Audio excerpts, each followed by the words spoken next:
All right, second day on this job. Me and buddy here, the owner, just had the morning meeting, walked around, looked at how it's unfolding, made our adjustments, kind of working on the dream here. And what I'm about to do is blaze in a skid trail that's actually already in a really good spot that I was not aware it was even there. I walked down that way for the first time looking to see what there is for white oak, because we were talking about the timber harvest, which is also kind of incorporated into this period since the machines are here and the market's good. So I was out scanning for any trees that I'd not noticed, started walking this previous skid trail, and realized that it's exactly what we need for the big rig turnaround. I was thinking about it being a drive-in on this squiggly asphalt road and then coming in here, looping around, and there's an embankment on this side that's a low ground, and we're gonna have a lot of dirt coming out of there, and the machine's right there.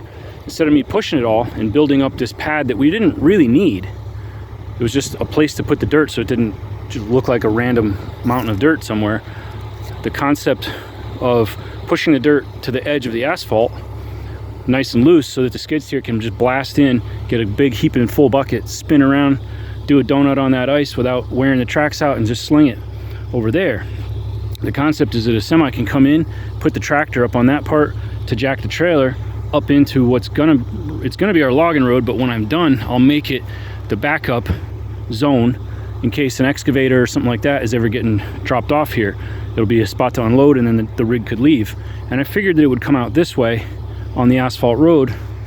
Now this road has a really hard dog leg like that to view this little pretty creek cutout, but what we need is a road straight through. But there's a lot of full-grown hemlock in there I'd have to do something with.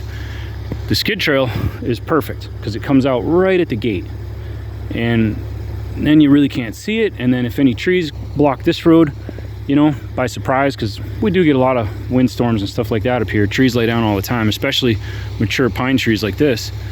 That would give him a nice straight line right out, so he doesn't have to deal with that tree in the moment.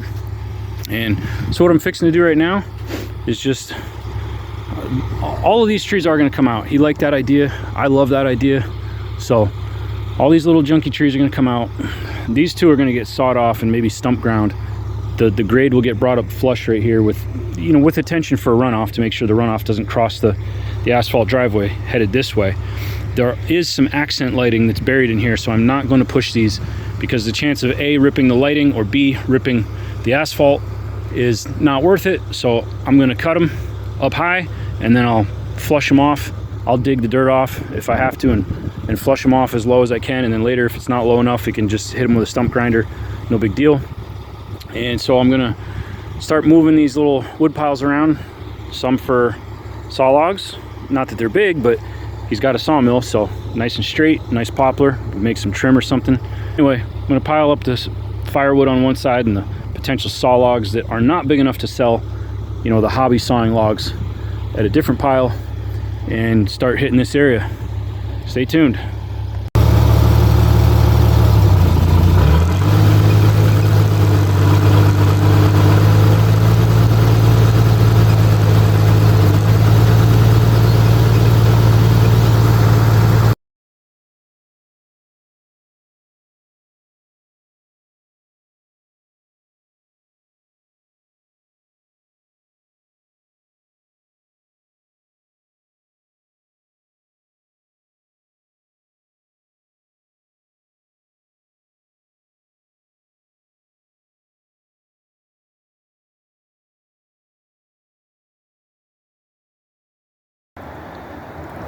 Well, the bigger the tree, the bigger the hole.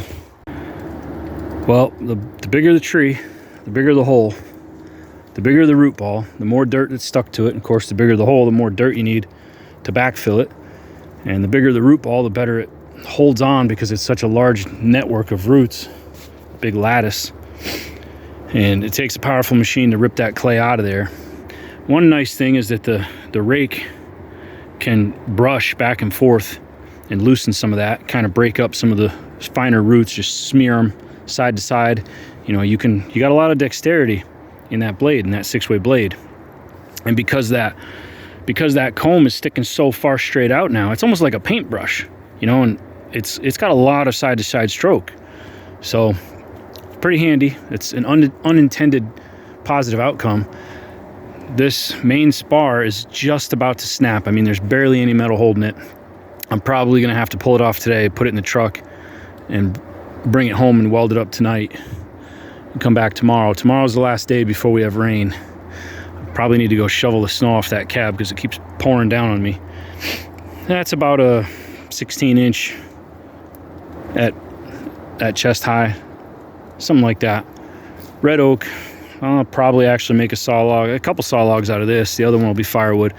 So I got to cut these up and move them, pile them, fill this hole back in before I get the CTL stuck, and then we'll move on to the next ones.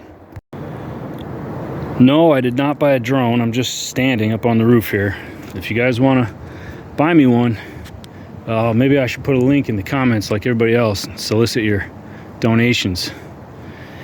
It gives you an idea of the size of the mess that you have to create to get one tree out. And people think that you can just come across their lawn with a dozer and push that, 20-inch tree over and not muck up the lawn. They're out to lunch. You're gonna make a mess.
Yeah.